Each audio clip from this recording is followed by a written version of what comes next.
लोग नरेंद्र मोदी जी के नाम पर जनता के बीच में वोट मांगने गए थे। लोगों ने उनके चेहरे पर वोट दिया।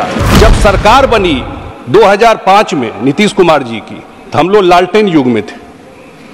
लालटेन युग से हम लोग आज 24 घंटा बिजली युग में आए। सभापति महोदय, जब हम लोग चुनाव में गए थे बिहार में, तो हम लोगों का प्री पोल अलायंस था।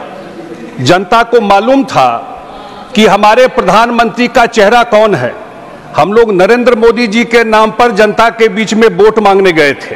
तो मैं स्पष्ट कर देना चाहता हूं कि जनता दल यूनाइटेड, हमारी पार्टी जो है, वो बिल्कुल एक साथ चुनाव लड़े हम लोग बिहार में, और लोगों ने उनके चेहरे पर वोट दिया। और एक साथ हम धन्यवाद देते हैं अपने बिहार सरकार के तरफ से, अपने मुख्यमंत्री जी के तरफ से, कि उन्होंने पहली बार वित्त मंत्री ने बजट में बिहार के बाढ़ को नोटिस में लिया।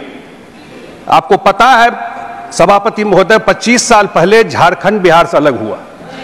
लैंडलॉक्ड स्टेट है, कोई मिनरल नहीं है, सारा पानी आता है नेपाल से। और मैं रहा हूं वहां पर वाटर रिसोर्स मिनिस्टर, मैं देखता था कि हजारों करोड़ स्टेट का पैसा हर एक साल हम लोग का बर्बाद होता है।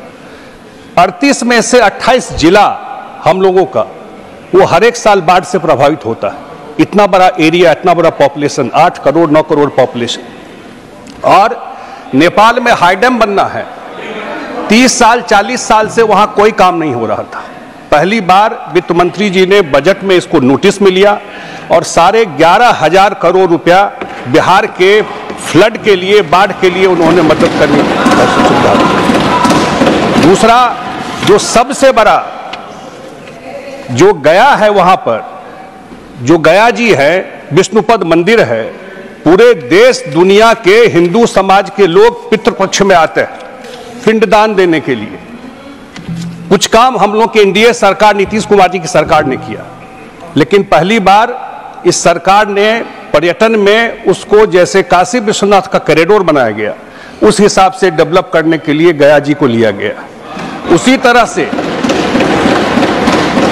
पूरा बुद्धिस्ट साउथ ईस्ट एशिया में बुद्ध को ज्ञान वहीं उसी बिहार के धरती पर मिला था, और उस पूरे महाबोधि टेम्पल को गया में डेवलप करने के लिए उस कॉरिडोर को लिया गया। नालंदा ओल्डेस्ट, तो मांझी जी बैठे हुए हैं, उन्हीं का पार्लियामेंट क्षेत्र है।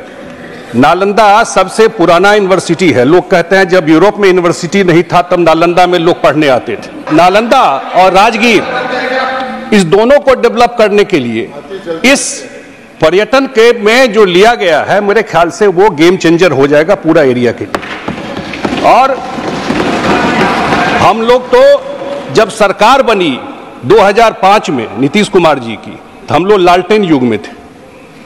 लालटेन युग से हम लोग आज 24 घंटा बिजली युग में आए। और पीरपैंती में आदरणीय प्रधानमंत्री जी ने बिजली के उत्पादन के लिए 20,000 करोड़ रुपया से नया लगेगा पीरपैंती भागलपुर में, तो अब हम लोग सरप्लस बिजली के रूप में जाएंगे। इस 20 साल में लालटेन से सरप्लस बिजली के रूप में बिहार जाएगा। तो मुझे लगता है बिहार के लिए एक बड़ा अवसर मिला है। हमको लगता है कि बिहार कभी फोकस में रहा नहीं सेंटर में। इसके लिए मैं केंद्र सरकार को, प्रधानमंत्री जी को बहुत बहुत धन्यवाद देता हूं। और जो इनिशिएटिव लिया गया है, मैं देख रहा था जो हमारे प्रतिपक्ष के नेता थे, उन्होंने कहा कि बिहार को प्लेट में पकौड़ी और जलेबी दे दिया गया। मैं उनकी बात सुन रहा था। आप बताइए, जिस बिहार को 10 साल केंद्र में सरकार रहा, एक मदद नहीं किया गया, एक मदद। वही रघुराम राजन कमीशन ने जो बनाया गया था उस समय, विशेष राज्य के दर्जा को खत्म कर दिया। तो मुझे लगता है कि पहली बार बिहार रडार में आया है, और आने वाले टाइम में निश्चित रूप से ये सरकार, चाहे वो तेलुगु देशम पार्टी हो, चाहे वो जनता दल यूनाइटेड हो, सब हम लोग प्री पोल अलायंस में जनता का वोट लेकर आए हैं। 5 साल सरकार मोदी जी की चलेगी। यही बात करके अपनी बात समाप्त करता हूं। धन्यवाद।